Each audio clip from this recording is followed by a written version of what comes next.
વંદે વંદે। આજે ભાવનગર જિલ્લા લોકસભાના પ્રચાર અર્થે આપણી વચ્ચે ઉપસ્થિત આપણા વડીલ મુરબ્બી અને આપણા કાયમી માર્ગદર્શક એવા માનનીય પરસોત્તમભાઈ રૂપાલા સાહેબ, આપણા આજીવન ધારાસભ્ય અને યુવા અને ઉત્સાહી એવા ભાઈ શ્રી આત્મારામભાઈ, અમો કાકા, હર્ષદભાઈ, દિલીપભાઈ, મુકેશભાઈ, પાર્ટીના બંને પ્રમુખશ્રીઓ, ઉપસ્થિત તમામ આગેવાન કાર્યકર્તાઓ, ભાઈઓ અને બહેનો, આમ તો આપણે રૂપાલા સાહેબને સાંભળવા માટેનો જ વિષય છે આજનો, પણ જે આપણા સ્ટાર પ્રચારકો છે એનાથી ઉપર જે કહેવાતું હોય એવા આપણા પ્રચારકને આપણે બોલાવ્યા છે। કેમ કે ભાવનગર જિલ્લામાં દરેક જગ્યાએ રૂપાલા સાહેબ અમને એમ કહેતા હતા કે સાહેબને બોલાવો, સાહેબને બોલાવો, પણ સાહેબ આ વખતે આપણીથી રિહાણા। એ કે ભાઈ તમારી સીટ તો સારી છે, ત્યાં કાંઈ જરૂર નથી, અને હું બીજે 5 જગ્યાએ જાઉં તો ફાયદો થાય, પણ અમારી સાહેબ લાગણી એવી હતી કે તમારી વાણી અમારે સાંભળવી છે।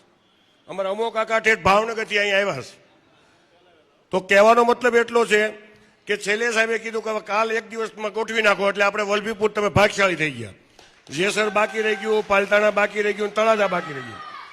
તો મિત્રો, જ્યારે આપણે માનથી જોતા હોય, સન્માન કરતા હોય અને એવા વક્તા આપણી વચ્ચે છે, મારે તમને એટલું જ કહેવાનું છે કે આ લોકસભાની ચૂંટણીમાં ભાવનગર જિલ્લામાં ગઈ વખતે આપણને 2,94,000 મતની લીડથી જીત્યા હતા। આ વખતે હાવ ખેતર વનવે છે। આમ વનવે એટલે એક બાજુ પાણી ઉઈ જવું છે ને અત્યારે, તો હવે શું કરવું પડે? 2 દિવસ આપણી આગળ છે, બૂથને પકડીને બેસવાનું છે। બૂથને એક એક કાર્યકર્તા પોતાનું ગામનું બૂથ પકડે, આખી શેરી પકડે, પછી બીજા બૂથની ચિંતા કરે। હવે બીજું કાંઈ કરવાનું નથી। ખૂબ પ્રચાર કર્યો, ખૂબ ભોજન ખાધા, મઠો ખાધો, રસ પીધા, જે કર્યું એ કર્યું છે, પણ હવેના 2 દિવસ છે એ આપણું ગામ, આપણું બૂથ અને પૂરેપૂરું મતદાન ભારતીય જનતા પાર્ટીનું થાય એ મહેનતે આપ બધા લાગી જાઓ, એટલી જ વિનંતી કરવાની છે। વિશેષ મારે રૂપાલા સાહેબને આપણે બધાને રસ છે, એમને જ સાંભળવા છે, પણ આત્માનંદજીને કહું 2 શબ્દો કે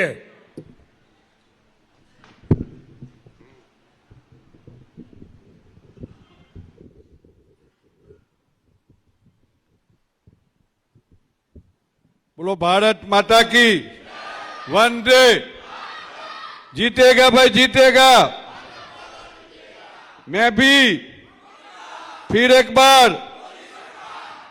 मित्रों, अपनी वच्चे उपस्थित अपना सौना वरील मुरब्बी, गुजरातना राजकारणना श्रेष्ठी અને કેન્દ્ર સરકારના મંત્રી શ્રી રૂપાલા સાહેબ, આપણા પ્રમુખ શ્રી મહેન્દ્રસિંહજી, આપણા પ્રભારી હર્ષદભાઈ, અમોભાઈ, ભાઈ શ્રી દિલીપભાઈ, ભાઈ શ્રી મુકેશભાઈ, શહેર ભાજપના પ્રમુખ શ્રી પરમારભાઈ, અજીતસિંહજી અને મંચસ્થ મહાનુભાવો, આ કાર્યક્રમમાં આટલી બધી ગરમીમાં સવારે 9 વાગ્યાથી ઉપસ્થિત મારા કાર્યકર ભાઈઓ અને બહેનો, આપ સૌને હું હૃદયપૂર્વકથી અભિનંદન પાઠવું છું।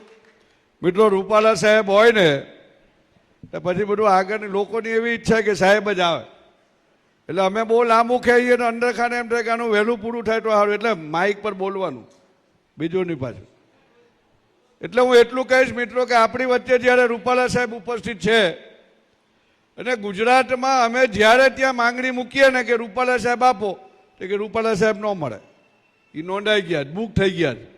એવા શ્રેષ્ઠ વક્તા અને શ્રેષ્ઠ શાસક આપણી વચ્ચે ઉપસ્થિત છે, ત્યારે મિત્રો નરેન્દ્રભાઈની ટીમના એ સાથી છે, નરેન્દ્રભાઈની સાથે દિલ્હીમાં બેસે છે, અનેક પ્રકારના નિર્ણયો એમની હાજરીમાં કેન્દ્રની સરકારે લીધા છે। ત્યારે કેન્દ્ર સરકારની કામગીરી, ગુજરાત સરકારની કામગીરીનો નિચોડ જ્યારે આપણને આપણી સમક્ષ રજૂ કરવાના છે, ત્યારે આપના જનપ્રતિનિધિ તરીકે આપણી પાસે હું એટલી અપેક્ષા રાખીશ કે મિત્રો 23મી તારીખે જે મતદાન થવાનું છે એનું રિઝલ્ટનું પરિણામ મિત્રો ભીત પર લખાઈ ચૂક્યું છે। ભારતીય જનતા પાર્ટીનો વિજય થવાનો છે, નરેન્દ્રભાઈ મોદીના નેતૃત્વની સરકાર બનવાની છે। સરકાર બનાવવા માટેની જેટલી જોઈએ એના કરતાં વધારે બહુમતી ભારતીય જનતા પક્ષ અને સાથી પક્ષોને મળવાની છે। અને સામે પક્ષે વિચાર કરો મિત્રો, કયા પ્રકારની પાર્ટી છે? બહુમતી મેળવવા માટેના જેટલા સભ્યો જોઈએ એટલા ઉમેદવાર કોંગ્રેસના લડતા નથી, બીજા બે ના 35 લડત, કોકના 25 લડત, કોકના 20 લડત. આ ક્યારેય દામચ્યું ભેગું થાય એવું નથી. એકમાત્ર આપણી પાસે અત્યારે આપણે મિત્રો નક્કી કરવાનું છે. આપણી પાસે બે વિકલ્પો છે. મજબૂત સરકાર જોઈએ છે કે મજબૂર સરકાર જોઈએ ડોકરો? આપણે મજબૂત સરકાર જોઈએ, સશક્ત સરકાર જોઈએ અને શક્તિશાળી નેતૃત્વ જોઈતું હોય તો આપણી પાસે ગુજરાતના 14 વર્ષનો અને દેશના 5 વર્ષનો વડાપ્રધાન શ્રી નરેન્દ્રભાઈ મોદીનો અનુભવ છે. ત્યારે મિત્રો બીજો કોઈ અખતરા કર્યા વગર આ સીટ અને ગુજરાતની 26 સીટ ભારતીય જનતા પક્ષ વિજય થવાનો છે. ત્યારે મહેરબાની કરીને કોઈ જેલના પારખા કરવાનો પ્રયત્ન ન કરે. આ ધર્મયુદ્ધ છે અને ધર્મયુદ્ધમાં મિત્રો એવી પરિસ્થિતિ પેદા થાય તો રાષ્ટ્રની હિત અને રાષ્ટ્રની સલામતી માટે ક્યાંક ને ક્યાંક કેટલાક લોકો જે કોમવાદ ને આતંકવાદ ચલાવી રહ્યા છે એવા લોકોની શાન ઠેકાણે પાડવા માટે આ વખતે આપણે ભારતીબેનને જંગી બહુમતીએ વિજય અપાવે એ જ મારી આપ સૌને વિનંતી. ભારત માતા કી જય. જય જય ગરવી ગુજરાત. આભાર આદરણીય રૂપાલા સાહેબ. રૂપાલા સાહેબને આપણે સાંભળતા પહેલા યુવા મોરચાના મહામંત્રી હરદીપભાઈની આગેવાનીમાં 15 યુવાનો ભારતીય જનતા પાર્ટીમાં જોડાય છે. બધા ઝડપથી આવી જાય, એક સાથે આવી જાય. આદરણીય રૂપાલા સાહેબ, મહેન્દ્રસિંહ એમને ખેસ પહેરાવશે. બધા જે કાર્ય આવી જાય. જાળિયાના તમામ યુવાનો એક સાથે આવી જાય. 15 આવી જાઓ, ઉપર આવી જાઓ તમે. હાલો બધા ફટાફટ. જાળિયાના 15 યુવાનો એક સાથે ઉપર આવી જાય.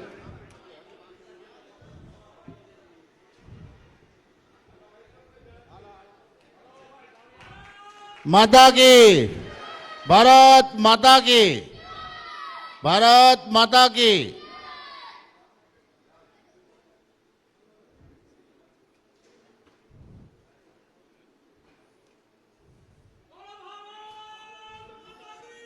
જય. પ્રતાપભાઈ આહિરને વિનંતી કરું કે સ્ટેજ ઉપર આવે. પ્રતાપભાઈ આહિર.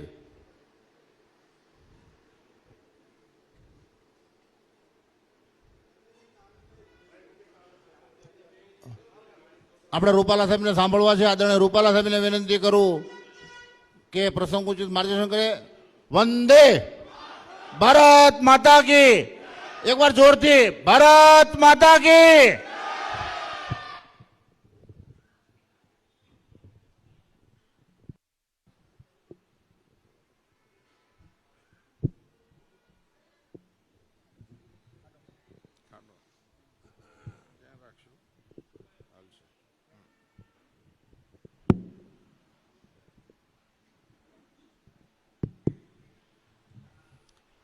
ભારત માતા કી.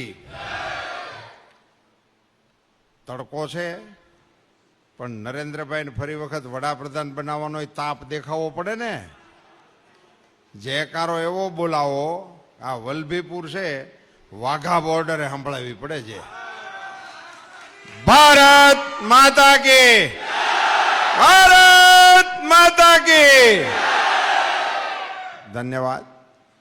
ભારતીય જનતા પાર્ટીના ભાવનગર લોકસભાના ઉમેદવાર બેન શ્રી ભારતીબેનના સમર્થનમાં મળેલી આ સભામાં મંચ પર બિરાજમાન અમારા સૌ આગેવાનો, આદરણીય અમોભાઈ શાહ, શ્રીમાન સરવૈયાજી, મારા મિત્ર આદરણીય આત્મારામભાઈ પરમાર, ભાઈ દિનેશભાઈ, ભાઈ શેટાજી, ભાઈ જગદીશભાઈ, મંચ પર બિરાજમાન સૌ આગેવાનો, વિશાળ સંખ્યામાં ઉપસ્થિત આપ સૌ ભાઈઓ બહેનો, બાળકો, પત્રકાર મિત્રો.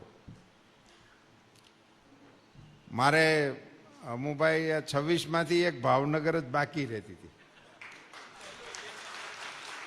એટલે ભાવનગર જિલ્લાના આગેવાનોનો હું હૃદયપૂર્વક આભાર માનું છું કે સમારોપ કરવામાં મને ભાવનગર વાળાની હારે જય માતાજી કરવાનો અવસર આપી દીધો.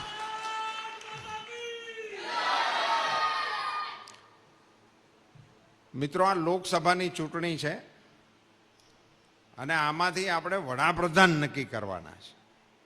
આ હાદી ચૂંટણી નથી. દેશના વડાપ્રધાન કોને બનાવવા એને માટેનું આપણે મતદાન કરવાનું છે. એટલે ભારતીય જનતા પાર્ટીમાંથી વડાપ્રધાન પદના ઉમેદવાર નરેન્દ્રભાઈ મોદી છે. એ વાવડ તો અહીં પહોંચી ગયા છે. નરેન્દ્રભાઈએ પોતે પણ દેશની જનતાને અપીલ કરી છે કે ભારતની જનતા મને ફરી વખત આશીર્વાદ આપે અને દેશની સેવા કરવાનો અવસર આપે. એટલે નરેન્દ્રભાઈ એક વડાપ્રધાન પદના ઉમેદવાર છે. બીજો કોઈ જણ ઉમેદવાર હોય એવું તમારા ધ્યાનમાં આની કોઈ વલભીપુર બાજુ વડાપ્રધાનનો કોઈ ઉમેદવાર બીજો પ્રચારમાં આવ્યા હોય, એના વતી કોઈ કહેવા આવ્યા હોય એવું કોઈ છે જ નહીં? એકલા નરેન્દ્રભાઈ જ? પછી હું કામ તડકાની લાંબી સભાઓ કરાવો છો? કોઈ ઉમેદવાર જ નથી. પછી હું વડાપ્રધાનની અંદર કોઈ ઉમેદવાર જ નથી. કાલે તો હવે ત્રીજા ચરણનું મતદાન થઈ જાય. એક દિવસ હવે આપણા આડો રહ્યો. 2 ચરણનું મતદાન તો થઈ ગયું. ત્યાં સુધીમાં આ દેશની જનતાને વડાપ્રધાન પસંદ કરવા હોય તો 2 નામ તો જોઈ ને. હવે આમાંથી પસંદ કરવો કે આમાંથી પસંદ કરવા. પણ વિરોધ પક્ષવાળા હજી સુધી વડાપ્રધાન પદનું નામ નથી દાખલ કરી શક્યા. રાહુલભાઈ મનમાં વડાપ્રધાનનું નક્કી કરતા હતા કે આપણી સરકાર થાય તો આપણે વડાપ્રધાન થાઈશું. પણ એને શરદ પવારે ના પાડી દીધી. એ આપણા ધ્યાનમાં ન હોય તો હું સમાચાર દઈ દઉં એટલે તમારા ગામમાં કોંગ્રેસવાળા આવે તો કેવા થાય, ભાઈ તમારા રાહુલભાઈને જ વડાપ્રધાન થવાની ના પાડી, તમે હવે હેના આટા મારો હો, એવું પૂછવા થાય. એટલા માટે નો માહિતી હોય તો મારે આપવાનું એ મારું કામ છે. એટલે હવે વડાપ્રધાન પદનો કોઈ ઉમેદવાર નથી. એ લોકોનું એવું કહેવું છે કે ચૂંટણી પછી અમે નક્કી કરી લેવું કોને બનાવવાય. આ કઈ હાથેમ આઈટમ છે તે બિલન રમાય? દાંત કાઢે કોક અનુભવી માણસ.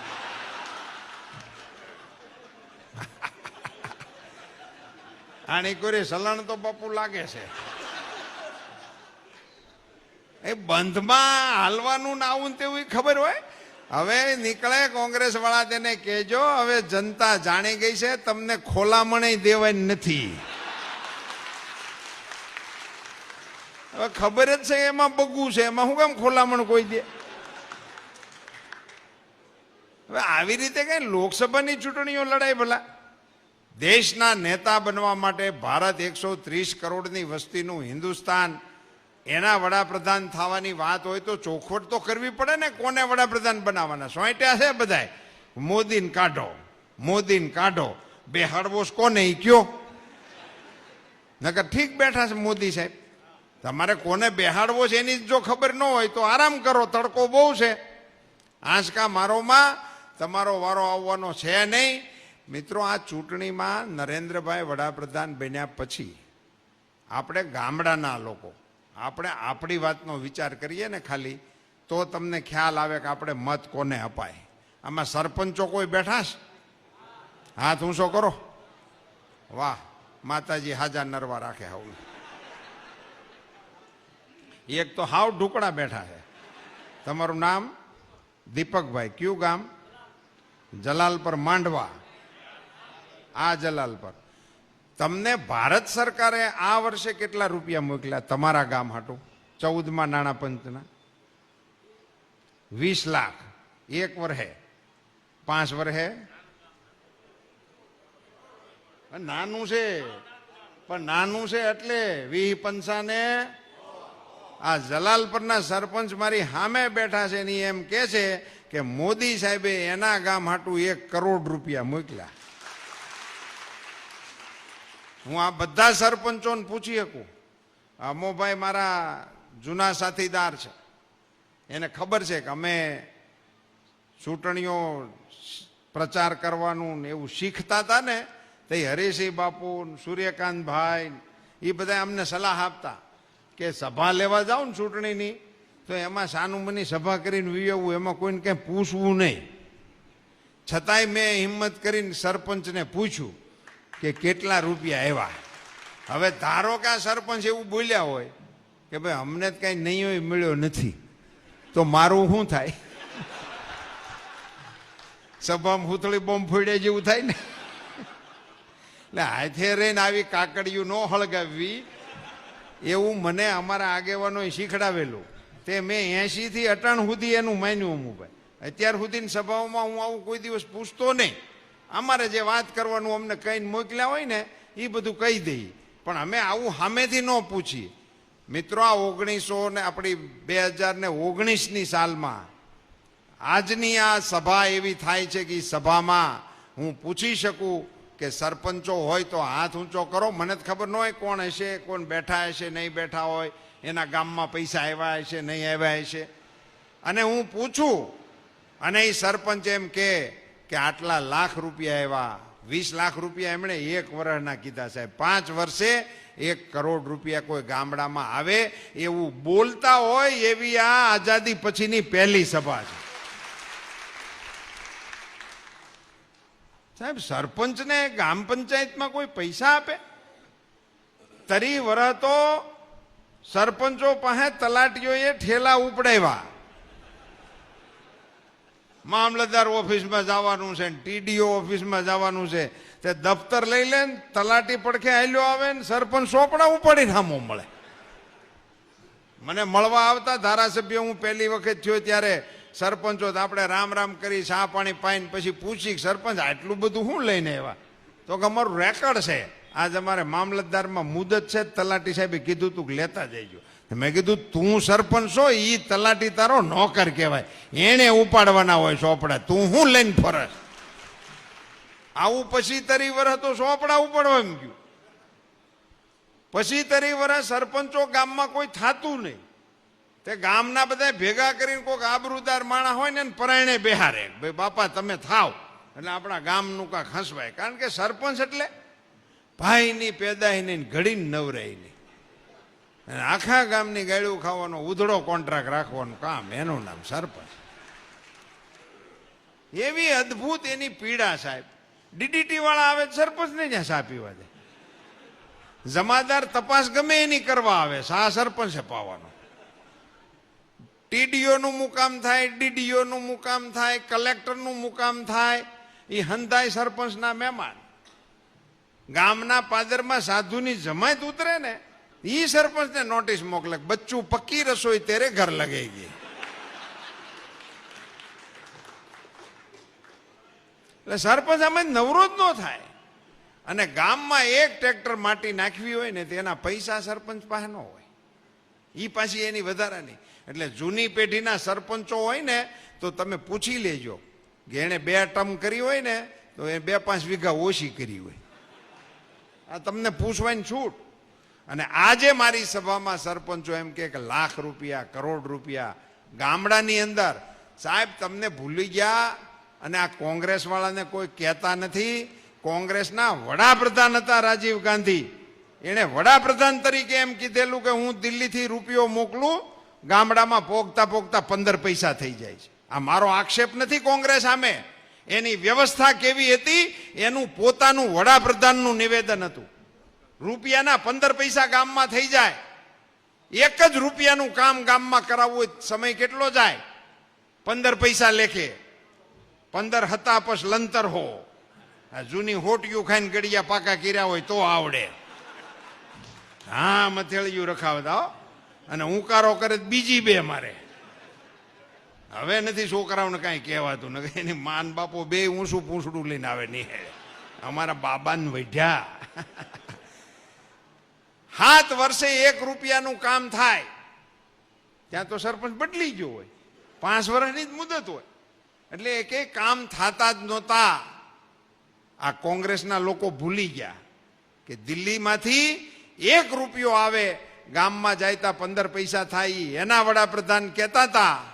આજે હું નરેન્દ્રભાઈ મોદીના મંત્રીમંડળના પંચાયત મંત્રી તરીકે અધિકારપૂર્વક કહી શકું મિત્રો કે દિલ્હીથી નીકળેલો રૂપિયો અખિયાતો ગ્રામ પંચાયત સુધી આવે અને વચ્ચે કોઈ અડી ન શકે. આ વ્યવસ્થા કરી નરેન્દ્રભાઈ આપણા વડાપ્રધાન બન્યા પછી. આ વ્યવસ્થા સારી છે સરપંચો. તો અમારી બાજુ લગ્નમાં રિવાજ છે કે આપણે જમવાનું નોતરું લગ્નમાં આવે ને એટલે આપણે જમવા જતા હોય ને એટલે ઘરના વડીલ એમ કે આપણે અહીંયા ઓલી લગ્નની સોંપડી છે એ વાંચીને જાજીએ, એણે હું લખાવ્યું તું એ પ્રમાણે વ્યવહાર કરજો એવું કહે છે ને. એણે એક